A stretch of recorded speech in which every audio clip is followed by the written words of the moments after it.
Bibi, ito na ang sulat na dapat ay mapakinggan mo. Kasi malay mo, para sa'yo pala to.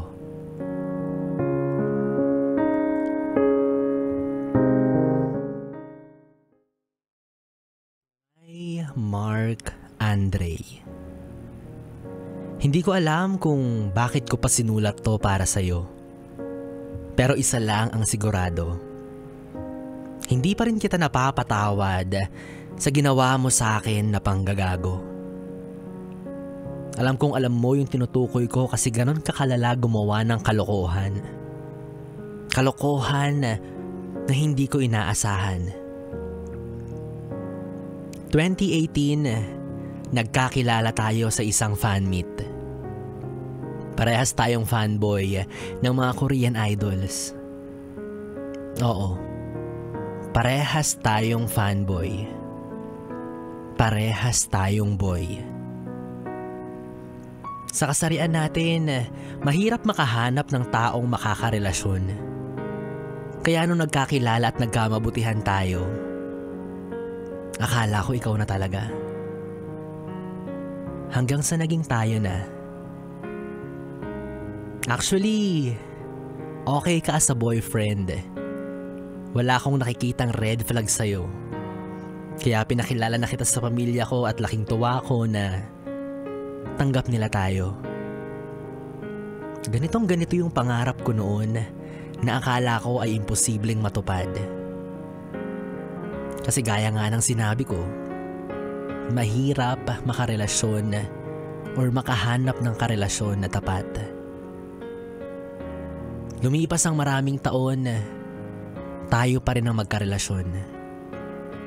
May mga ups and downs which is normal lang naman talaga. May mga flaws tayo na tinanggap na natin sa isa't isa. Kasi gano'n naman kapag nagmamahal, di ba? May ilan lang naman akong hindi nagugustuhan sa ugali mo. Una na doon, yung pagiging palainom mo kasama yung mga barkada mo at minsan kung sino-sino. Sabi ko pa nga, baka sa kakaganyan mo, makahanap ka ng ipapalit mo sa akin. Pero deep inside, sabi ko lang yun. Kasi may tiwala ako sa'yo at naniniwala ako na hindi ka ganong klase ng tao. Pinangahawakan ko rin yung lagi mong sinasabi sa akin na kung ako lang yung mahal mo, sige, maniniwala ako. Kasi ramdam ko naman, kaya madali rin kitang pinaniwalaan. 2021, bumukod na tayo. Nag-live-in na tayo sa isang apartment kasi yun yung gusto mo. Para hindi na tayo sumisiksik sa bahay namin kasama yung pamilya ko.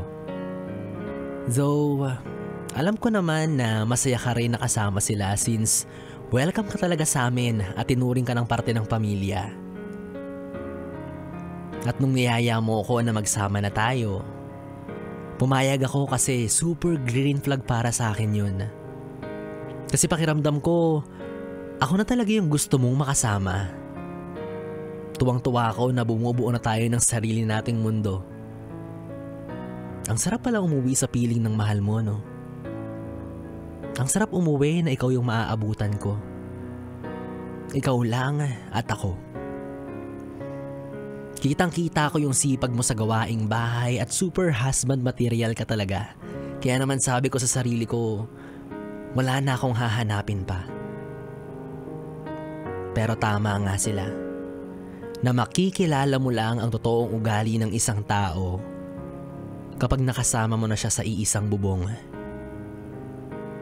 Kasi unti-unti, nanlalamig ka na. Okay naman tayo, di ba? Anong problema? Hanggang sa tuluyan na tayong magkasama sa iisang tahanan nating bahay na lang. Kasi parang hindi na tayong magkakilala. Kasi wala na tayong pansinan. Tiniis ko yung ganong setup, sinubukan kong ayusin pero hindi mo pa rin ako kinakausap. Kaya umuwi muna ako sa bahay namin. Nagpalamig. Umiwas muna ako sa'yo kasi nagbabaka sakali ako na mamiss mo ko. Mamiss mo yung presensya ko at sunduin mo ko. Pero hindi yun yung nangyari.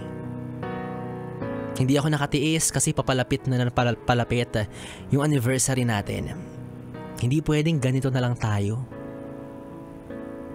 Kaya March 21, 2022, araw ng anniversary natin, binaba ko yung pride ko.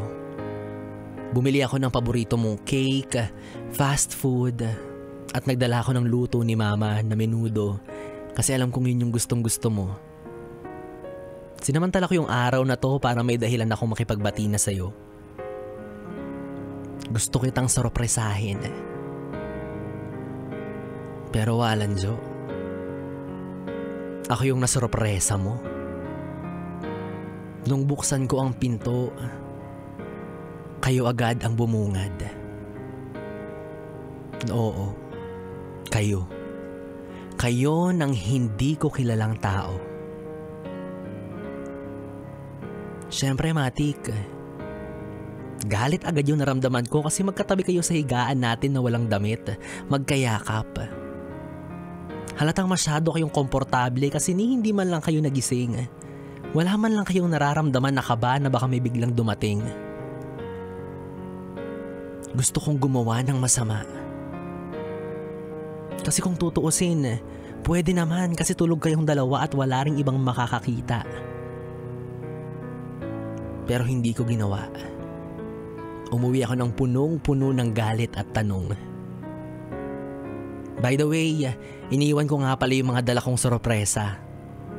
At gusto ko lang sabihin sa iyo na walang hiya ka talaga. Minayday mo pa. At alam mo naman siguro na sa akin galing yon at alam mo rin na nakita kita sa ganong sitwasyon. Pero wala akong narinig mula sa iyo. Sa sobrang sama ng loob ko, hindi na kita binalikan, hindi na kita kinausap, wala na. As in total cut off. Walang break up, walang closure. Total, hindi mo na rin naman ako hinanap. Yung mga gamit ko, palihim kong kinukuha sa apartment kapag alam kong ikaw ay nasa trabaho. Ngayon, siguro, kaya sumasabog pa rin ako kasi hindi ko man lang nailabas yung galit ko sa'yo. Ang kapal ng mukha mo. Hindi ka man lang humingi ng despensa o pasyensya. Sa bagay, wala rin na rin namang kwenta yun. Sana masaya kayo ng bago mo na balita ko. Pinatira mo na rin dyan sa bahay na minsan nating naging tahanan. At naging success sa lahat ng ating kasiyahan. Hindi ako bitter. Kasi alam kong makakahanap din ako ng mas better. Sinulat ko to kasi ito na siguro yung closure ko para sa'yo. At PS, hindi pa rin kita napapatawad sa ginawa mo. Mananatili pa rin tong galit ko sa puso ko. Yes, it's me. Gian.